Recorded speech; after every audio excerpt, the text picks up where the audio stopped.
Hello students, now we start our next lecture. इस lecture के अंदर हम करेंगे हार्मोनिक मीन। इससे पहले किया था हमने ज्योमेट्रिकल मीन।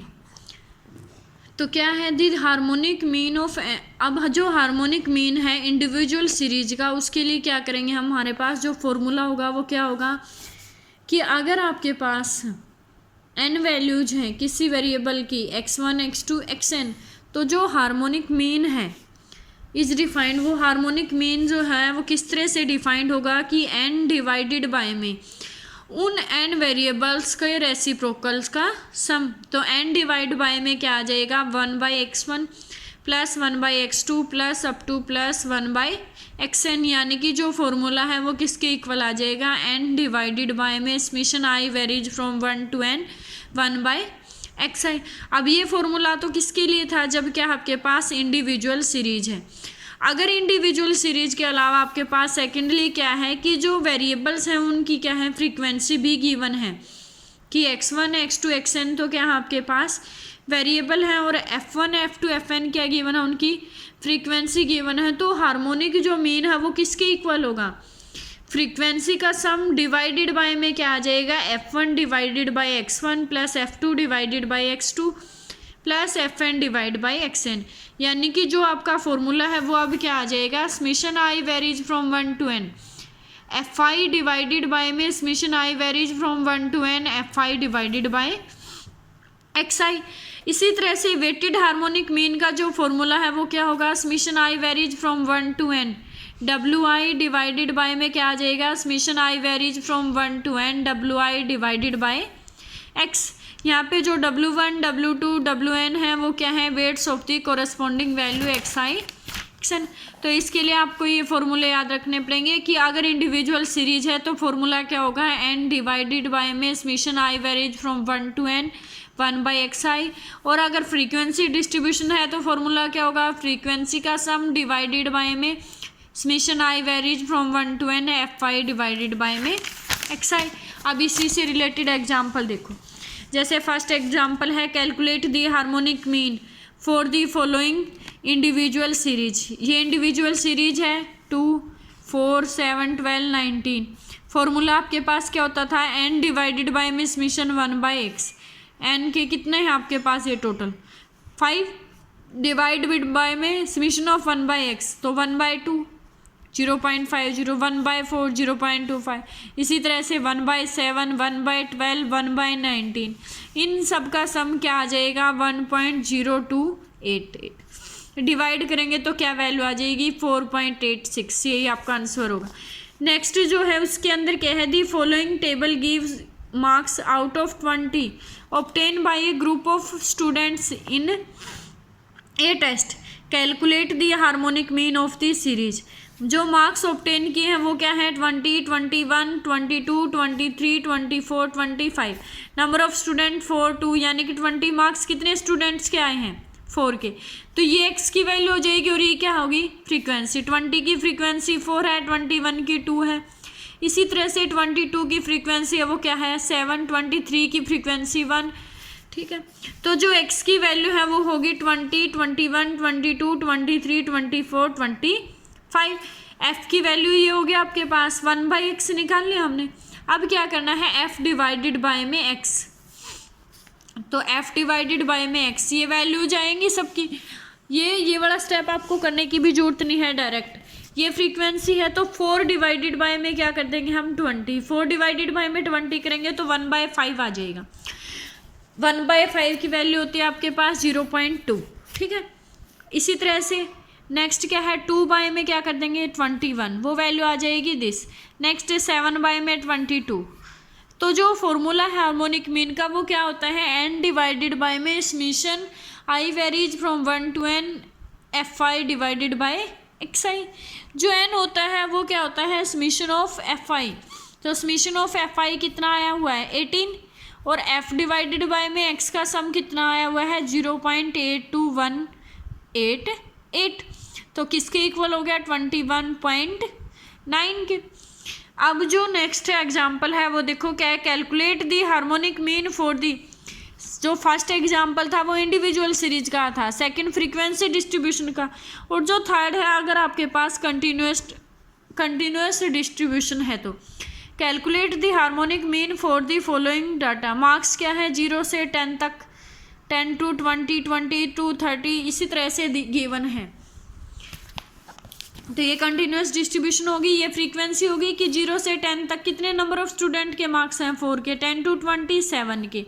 अब निकालेंगे एक्स की वैल्यू, जो एक्स की वैल्यू होंगी वो क्या होंगी, इनकी मिड वैल्यू।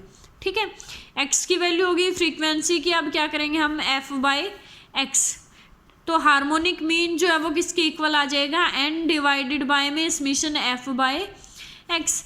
एन क्या है, फ्रीक्वेंसी का सम, तो 60 डिवाइडेड बाय में क्या आ जाएगा, समीशन एफ बाई एक्स, जो कि क्या आया हुआ है 2.9296। तो वैल्यू क्या आ गई 20.48।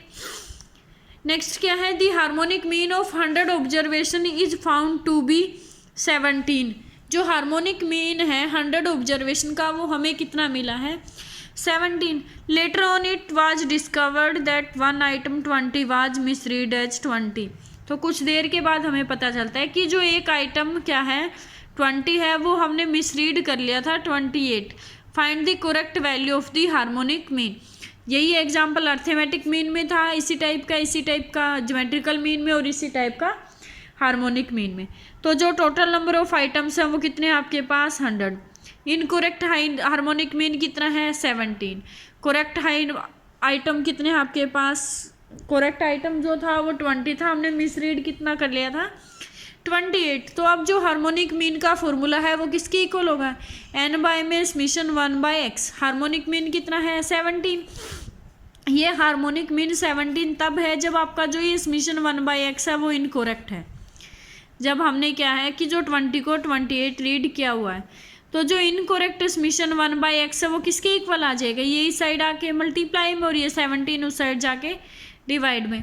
तो जो करेक्ट समीशन 1 बाय एक्स है, ये incorrect summation 1 by X correct किसके इक्वल होगा, जब इसमें से हम माइनस के 1 बाय 28 तो माइनस कर दे क्योंकि हमने ये मिस रीड किया था, और जो करेक्ट है वो ऐड कर दे प्लस के 1 बाय 20। तो क्या आ जाएगा 5.896। अब जो करेक्ट हार्मोनिक मीन वो फॉर्मूला किसके इक्वल होता है, एन डिवाइड बाय में समीशन 1 बाय एक्स। एन की वैल्यू कितनी है 100 और समीशन 1 बाय एक्स हमने कितना निकाला है 5.8966। तो क्या आ गया आपके पास 16.9589। अब है harmonic mean of combined group. Combined harmonic mean कैसे होगा, अगर H1 और H2 आपके पास कोई भी हार्मोनिक मीन है, two groups N1 and N2 के, तो जो उनका कंबाइंड हार्मोनिक मीन का फॉर्मूला है वो किसके इक्वल होगा, N1 plus N2 divided by में N1 by H1 plus N2 by H2। ये सिर्फ 2 के लिए है। इसी तरह से अगर 3 ग्रुप गिवन है N1 N2 N2 N3, उसके लिए फॉर्मूले को एक्सटेंड कर देंगे। अब इससे रिलेटेड एग्जांपल देखो, the harmonic mean of 20 items is 25। 20 items का जो हार्मोनिक मीन है वो कितना है 25 एंड 30 आइटम्स का कितना है 40। Find the harmonic mean of the combined group. तो 20 आइटम्स ये मान लिया हमने कि जो N1 है वो किसके इक्वल है 20 के, इसका हार्मोनिक मीन यानी कि H1 किसके इक्वल हो गया 25 के, N2 किसके इक्वल हो गया 30 के, और H2 जो है वो किसके इक्वल हो गया 40 के।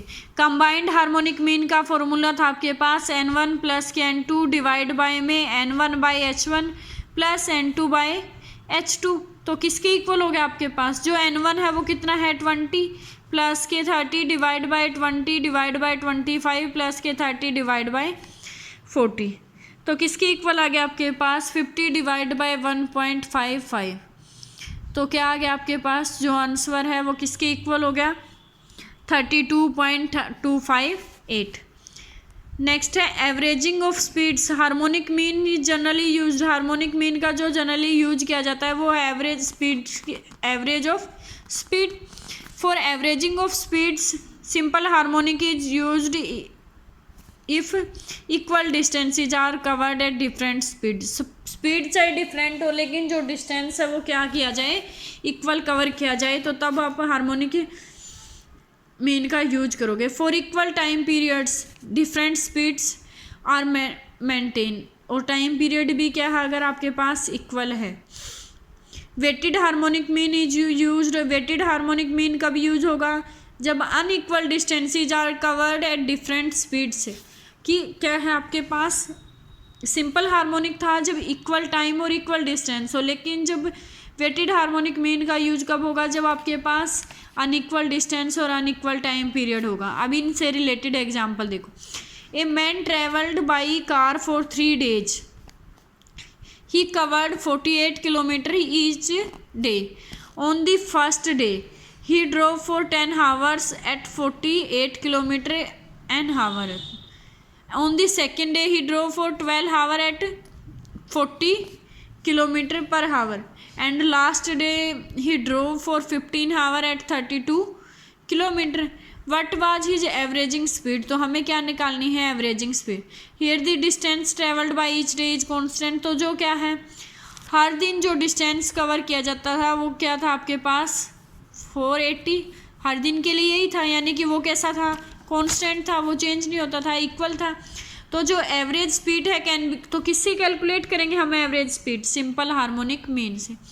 तो उसके लिए फॉर्मूला क्या है? n divided by 1/x1 plus के 1/x2 प्लस 1/x3। n क्या है? टोटल 3 days डिवाइडेड बाय में फर्स्ट है 1/48 प्लस 1 में 32 1 में 40, इसको सिंप्लीफाई करेंगे ये आ जाएगा। नेक्स्ट में क्या है? ये cyclist cover first 3 kilometre at an average speed of 8 kilometre. जो पहले 3 किलोमीटर है वो क्या है? उसके लिए स्पीड 8 है। तो डिस्टेंस कितना था? 3, उसके लिए स्पीड कितनी होगी? 8। और जो अनदर सेकंड किलोमीटर है एट 3 किलोमीटर पर हावर। तो जो अनदर जो डिस्टेंस है वो कितना हो गया? 2 किलोमीटर। वो किस स्पीड से कवर किए जाते हैं? 3 किलोमीटर पर हावर। एंड जो लास्ट 2 किलोमीटर हैं और जो लास्ट के 2 किलोमीटर हैं वो किस स्पीड से? Per hour. To find the average speed for the entire journey. अब इसके लिए किसका फॉर्मूला यूज होगा? वेटेड का, क्योंकि क्या है, जो डिस्टेंस है वो भी डिफरेंट है और टाइम पीरियड भी क्या है? डिफरेंट। तो वेटेड हार्मोनिक मीन का जो फॉर्मूला था वो किसके इक्वल होता था? समीशन W डिवाइडेड बाय में समीशन W बाय x। अब इसके लिए क्या निकालेंगे हम? W/x और फिर उसका क्या कर देंगे? सम। दोनों वैल्यू निकाल के इस फॉर्मूले के अंदर पुट कर देंगे तो क्या आ जाएगी आपके पास? Average speed. इसी तरह से ये वाला नेक्स्ट एग्जाम्पल है, मेरिट्स और डीमेरिट्स आप पढ़ लेना। नेक्स्ट है रिलेशन बिटवीन मैथमेटिकली एवरेजेज, यानी कि किसके बीच में? अर्थमेटिक मीन, ज्योमेट्रिकल मीन और हार्मोनिक मीन के बीच में क्या रिलेशन है? इन एनी डिस्ट्रीब्यूशन जो ज्योमेट्रिकल मीन का स्क्वायर है वो किसके इक्वल होगा? Arithmetic mean into harmonic mean. यानी अर्थमेटिक मीन और हार्मोनिक मीन की मल्टीप्लाई करते हैं तो वो किसके इक्वल आ जाएगी? ज्योमेट्रिकल मीन के स्क्वायर के इक्वल आ जाएगी। अब इससे रिलेटेड एक फॉर्मूला देखो क्या है कि if x and y are 2 positive number then जो अर्थमेटिक मीन है वो किससे ग्रेटर देन होगा? ज्योमेट्रिकल मीन से। और ज्योमेट्रिकल मीन किससे ग्रेटर देन होगा? अर्थमेटिक मीन से। एक तो हमें ये प्रूव करना है और सेकेंडली क्या है कि जो ज्योमेट्रिकल मीन का स्क्वायर है वो किसके इक्वल होगा? Arithmetic mean into harmonic mean. अब सबसे पहले हमने ले ली कि x और y क्या है आपके पास? कोई भी 2 पॉजिटिव नंबर हैं और दोनों ही कैसे हैं? अनइक्वल हैं। तो जो अर्थमेटिक मीन है उसके लिए फॉर्मूला क्या होता था कि 2 नंबर्स का जो अर्थमेटिक मीन है वो किसके इक्वल होगा? x + y/2। और जो ज्योमेट्रिकल मीन है वो किसके इक्वल होगा? √xy। हार्मोनिक मीन किसके इक्वल आ जाएगा? 2 डिवाइडेड बाय में 2 इंटू में क्या आ जाएगा? फॉर्मूले के अकॉर्डिंग देखेंगे तो 2 डिवाइड बाय में 1/x प्लस के 1/y आएगा।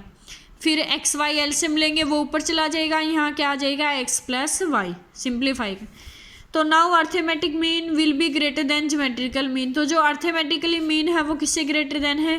ज्योमेट्रिकल मीन से। अगर अर्थमेटिक मीन ज्योमेट्रिकल मीन से ग्रेटर देन है तो जो दोनों को माइनस करेंगे तो वो किससे ग्रेटर देन आएगी?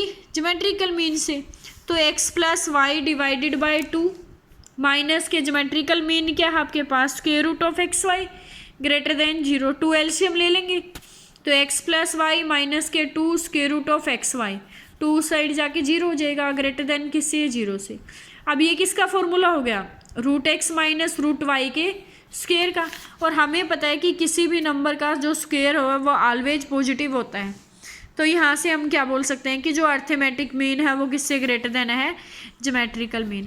हमें शो करना था कि जो अर्थमेटिक मीन किससे ग्रेटर देन है, ज्योमेट्रिकल मीन से। तो हमने इनकी माइनस को किससे ग्रेटर देन दिखा दिया, 0 से।